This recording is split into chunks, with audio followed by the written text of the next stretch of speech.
ஓகேவா? சரி, இவ்வளோ நன்மை இருக்குது, சூப்பர். 2026 கிரகங்கள் இவ்வளோ கொடுக்குதா?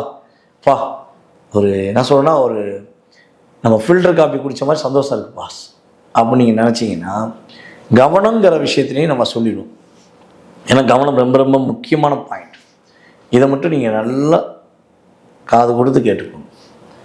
ஃபஸ்ட்டு பாயிண்ட், உங்களுடைய வாழ்க்கையில் நீங்கள் நிபந்தனையற்ற வாக்கு யாருக்குமே கொடுக்காதீங்க. நான் முடிச்சு கொடுக்கேன், நான் செஞ்சு கொடுப்பேன்னு சொல்கிறத விட்டுருங்க. அதே போல் பார்த்திங்கன்னா, உங்களுடைய சகோதர சகோதரிகளுக்கு ஏதாவது அமௌண்ட் கொடுக்க போகிறீங்க, பணம் பட்டுவாடா பண்ணுறீங்க, இல்லை இடத்த கொடுக்க போகிறீங்கன்னா ஒரு முறைக்கு 2 முறை யோசித்து செய்யுங்க. அவசரப்பட்டு கொடுத்துட்டு வருத்தப்படக்கூடாது.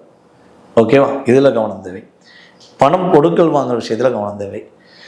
3வது, உங்களுடைய வேலை சம்மந்தப்பட்ட விஷயங்கள், உங்களுடைய ரகசியங்களை யார்ட்டையும் சொல்லக்கூடாது. ஓகேவா? இதில் 3லையும் கவனம் செலுத்துங்கள். முடியாத விஷயத்தை கூட முடித்து காட்டுவீர்கள். இல்லை, என்னால் எதுவும் முடியவில்லை என்று சொல்லக்கூடிய வார்த்தைகள் இந்த வருடத்தில் உங்களுக்கு அதிகமாக பயன்படுத்தக்கூடிய வார்த்தையாக இருக்காது. எல்லாம் முடியும், எல்லாம் முடிந்தது என்று சொல்லக்கூடிய வார்த்தைகள் கிரகங்களுடைய அற்புதமான சூழ்நிலை மூலமாக உங்களுக்கு கிடைக்கும். பயப்பட வேண்டாம். கவனமான விஷயத்தை மட்டும் கரெக்டாக இருந்துங்க. வண்டி வாகனம் போகும்போது கொஞ்சம் கவனமாக இருங்க. ஓகேவா?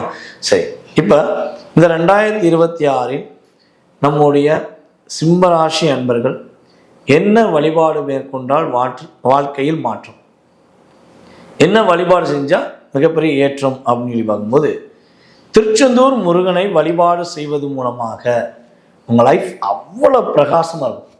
போயிருங்க, புதன்கிழமை நைட்டே போயிருங்க. புதன்கிழமை சாயங்காலம் சூரியன் அஸ்தமனம் ஆறதுக்கு முன்னாடி திருச்செந்தூரில் போயிருங்க.